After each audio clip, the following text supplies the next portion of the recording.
Hi, and welcome to the channel. My name's Pete Weir. My name's John Prideaux.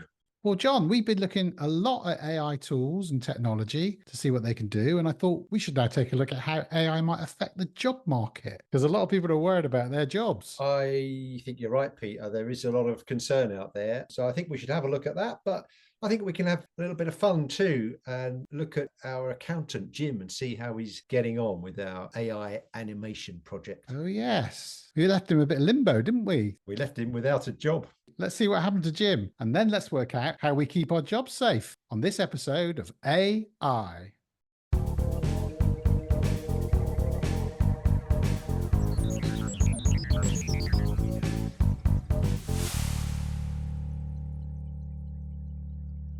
So, John, what's happened to Jim the accountant? Well, the last time we saw Jim, he was trying to find a new job because he'd been fired and he was trying a few things. And he did eventually seem to land on his feet. Do you want to see the video and you can see what happened? And I've also got a great new animation tip for those animators out there at the end.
Oh, so Jim's got a job in AI. He did. He exploited his accounting skills in the AI industry, which I think is quite an interesting outcome. Yeah. So after all that surfing, trying acting, he went back to his roots. So a happy ending for Jim. I don't know how realistic that scenario is. I think certainly in AI, they need experts to be able to validate what AI is actually doing, whether it's doing it right. So I think that's quite plausible. Yeah, because we found quite a few of the times we've been using it, it needs a bit of nurturing, it needs a bit of help, doesn't it? It does. And you need to know your subject. You do. You need an expert there to validate what it's up to. So I think it's unlikely that if Jim worked for a reputable accounting company, I don't think he'd be fired. I think they're either going to just ignore AI until they can't ignore it anymore, or they'll start using it perhaps to do some of the more mundane tasks, maybe looking at invoices that have been sent in and scraping the data off and getting it ready for processing, maybe doing bank account reconciliations and that kind of thing. Yeah, so validating data, making sure things are accurate is really good at, isn't it? Yeah, it is. I think that's realistic. But of course, someone still needs to check it. Someone still needs to make sure it's correct. Yeah. And if their time gets freed up, then they can look at other things. And I've been looking at what's happening in the accounting industry because I think it's quite a good model for a lot of industries. They work in a similar way, those service industries. I think they call it human in the loop. They do. Nearly all AI needs a human in the loop. Yes. I noticed some of the big accounting firms are using AI to do things that are actually quite difficult at the moment. And that's trawling these vast databases of contract information, putting together advice. There's 18,000 pages of UK tax law. Wow. I mean, if someone asks you to have a look through that, it's going to take you a while, isn't it? We've seen it doing very good summaries of documents and information, and it's quite good at giving you that management summary version, isn't it? Yeah, I think it is. And just asking questions. If you've got a GPT or a chatbot that can access those sorts of resources and be tailored to confine its answers to those information sources, it can be very useful. It can free up people to do other things, think more strategically, build better relationships with their customers. So Jim could be thinking of new accounting products to take to his customers. He could. He may even use AI to help him develop those new products. Good point. I think it's quite an interesting and optimistic area.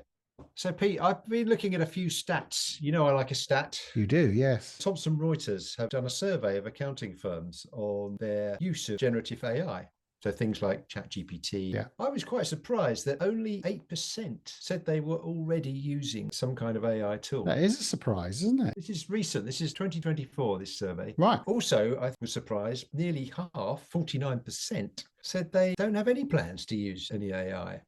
I think they're going to have to change their minds pretty soon. I think that 50%. Do you think accountants don't look at the Gartner hype curve? Maybe not. Maybe they're just waiting. I suppose it's an industry that's traditionally quite risk averse. Yes. It's not known for its entrepreneurship. Yes, because quite a lot of the noise we're hearing are from the technology companies Yeah. who are creating these tools. Yeah. Not necessarily the end users. That's right. And of course, you've got a few new accounting tools over the last, well, I suppose 10 years or so that have been challenging some of the old established tools. Like Xero. Yeah. So those kind of firms, I'm sure, will be offering AI type services to ingest your invoices. Yeah, because they're the next generation web tool sets, aren't they, really? Yeah. Unlike your traditional Sage. Yes, Although they're getting all snazzy now, I think they're trying to catch up. they are. So it's an interesting area. And I suspect a lot of businesses, perhaps there's a similar split. Yeah. Some early adopters trying it out and some people just holding back and waiting to see what happens.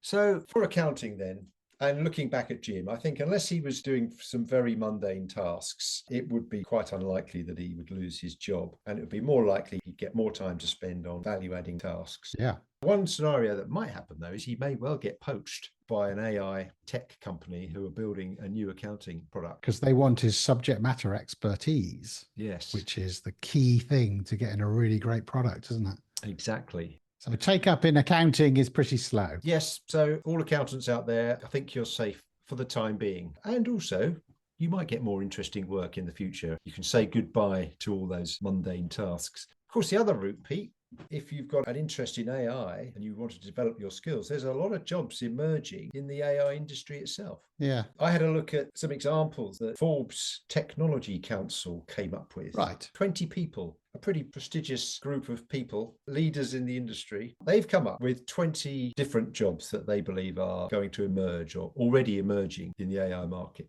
So we've got some interesting things here. Yeah. AI input and output manager. Mm-hmm. We all know you've got to put information into AI. Right. But you need to make sure it's the right kind of information. You need to help AI sometimes by giving it a nudge at the beginning. Yeah. Then, of course, you need to check what comes out and make sure it's correct and valid and of the quality that you need. There's jobs emerging to do this work. Yeah.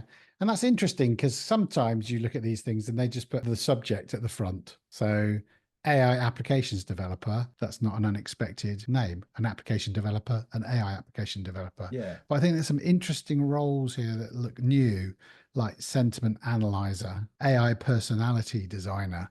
These are quite new roles that are merging completely different things that we haven't had before. Yeah. One that caught my eye was the AI art director. Oh, yeah. I think that's a role I've kind of been doing, developing our gym animation. Yeah. I'm not so much an animator, but I've orchestrated and I've influenced the overall look and feel to that little project. You can see that being a role that will develop. And you need the knowledge and skill to use the tools as well as the skills to do that creative management. I mean, these are all technology and service type roles, aren't they? Yeah. I'm thinking about how AI can implement some of the other mundane jobs we have, you know, some of the more physical jobs like cleaning the house. We all think about robots and AI trying to clean our house, which would be great, wouldn't it? But I feel like those sorts of things, there's not really a cost justification for that. No, it would be very expensive to get an AI robot to clean your kitchen, much cheaper to pay somebody to do it. I think it's probably more likely that you get AI to tell you haven't cleaned the kitchen properly and do it again. Yes, be able to spot those areas that you missed. So the roles are either going to be AI is going to tell us what to do, or we can tell AI what to do. So where do you want to be? Do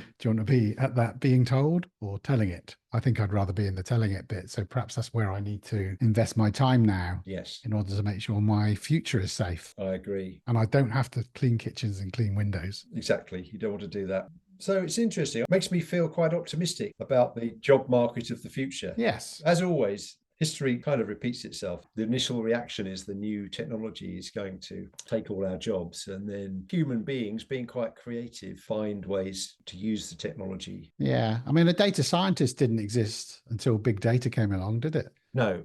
So that's really a role that we're all familiar with now, and that was invented. Very true. I had a little look at LinkedIn the other day to see how many AI-related jobs there were, and there were 736 data scientist jobs in the UK. Wow. That's really hitting the heights, isn't it? That would be a business analyst in the old days, or project managers, where there's the biggest request. Yes, yes. But now data scientists. And that's like a project manager role. What's a data scientist? Well, it can be as long as a piece of string. Yeah. It could be a junior one. It could be someone running a whole data science division in a large bank. So there's quite a wide range of roles there. There is a growing concern about data needed to feed AI. So AI needs more information. It needs up-to-date information. It needs real-time information. So the pulling together and the management, the technology that you need to do that is a growing area and needs a lot of expertise. The security and the movement and the processing. You've got to build new data centers. Amazon spending another 8 billion in the UK in data centers over the next 5 years. 14,000 jobs being created. We can't yet get robots building our data centers for us, can we? No, not quite there yet. It's those power plugs. They just can't get them into the holes the right way up. No, the extension leads aren't long enough. Just a quick aside, I did see this morning a video of a robot that goes over crops and zaps weeds with lasers. I need one of those for my grass. Again, I thought to myself, that's going to be quite expensive. What would a farmer do? Buy a new tractor or buy a weed zapper or pay somebody to come in and pick the weeds? I think you're right. The problem is that there's some great technology ideas, but in reality, the cost benefit isn't there. I mean, Jeremy Clarkson, I saw the other day, I was watching his show. He had a hovercraft and he was trying to sow his crops with a hovercraft. The idea is you don't need tram lines for the tractor, but it went terribly wrong. They're quite difficult to steer, aren't they? Yes, exactly. But it was a nice idea. Only someone like Jeremy Clarkson would do that. A normal farmer, I don't think, would even look at those things. But it was funny for that episode.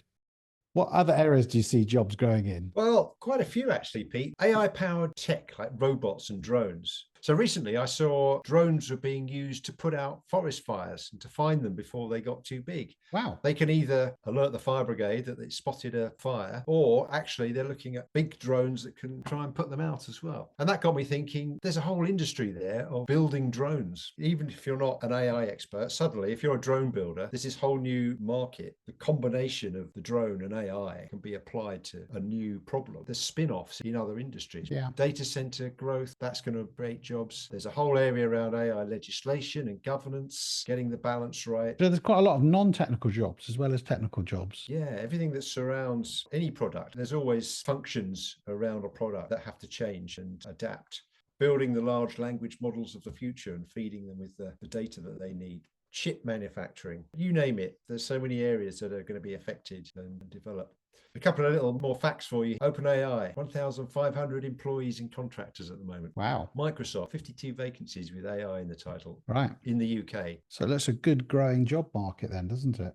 I think we've learned that there are a lot of new jobs being created by AI itself, and there's people being able to spend their time more effectively because they're using AI to do the boring stuff. Yeah. But I think if you don't learn how to use AI, if you don't embrace it and you ignore it, then you're more likely to suffer in the future job market than benefit. So you need to really embrace it now, learn how to make it work for you, and you'll be in the place of getting that better job.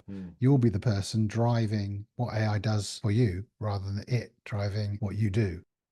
And you need to help it learn as well. It's in its learning stage. So who's it going to learn from? If you've got some subject matter expertise like accounting, designing buildings, or how to fly a plane, all those things, it needs your input in order to get those things right, or your validation. So garbage in, garbage out. One of the other things I think is AI has not got to that point where it has the creative spark. Humans have some sort of creative spark that we don't really know where that comes from. And AI models can't really do that yet. You can see it trying to do it, but it's been quite disappointing in our examples, isn't it, John? And when we tried to create something and ask it to be creative, it's been much better when we've given it something like the creative idea or a hook. It can build the story around it, but it can't come up with that spark. It can help us find our spark as well. Sometimes those unexpected things that it comes up with helps us to go, maybe there's another idea. So an idea generator. Yeah. We used to do brainstorming in teams of people with whiteboards. AI can help you do a desk brainstorming, can't it? Yeah, it could be the other 10 people in the room with you all coming up with ideas, and then you filter out which ones you want to pursue. So I'm feeling very positive, John. Good. There's opportunity to be grabbed. There's opportunity everywhere. But we've all got to get ourselves up to speed with the right set of technologies. Hopefully, we can help with our experimenting process. If you stay tuned, then we'll be picking up tools and techniques that you need to learn as we learn them. Fantastic. Let's keep going, Pete. Same time next week, John. See you there.